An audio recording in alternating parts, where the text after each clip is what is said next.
panahon. Ayon sa Pag-asa, sa kasalukuyan, umiiral po ang easterlies o mainit na hangin na nagmumula sa dagat Pasipiko at nakakaapekto ito sa eastern section ng ating bansa. Sa ngayon, wala po tayong bagyo o low pressure area na minomonitor sa loob po ng ating Philippine Area of Responsibility na maaaring makaapekto sa ating bansa. Wala rin pong gale warning na nakataas anumang baybayin ng ating karagatan, kung kaya malaya pa rin pong makapamalaot ang ating mga kababayang mangingisda at may maliliit na sasakyang pandagat.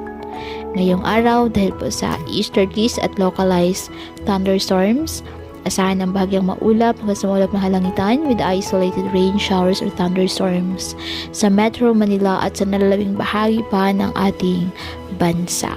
Kaya patuloy po natin na pag-iingat pa din ang ating mga kababayan sa pantapat po ng mga pagbaha at pagguho ng lupa at ugalin po na magdala palagi ng payong o kahit anong panangga sa ulan o di kaya na may sa init ng araw kapag lalabas ng ating mga tahanan.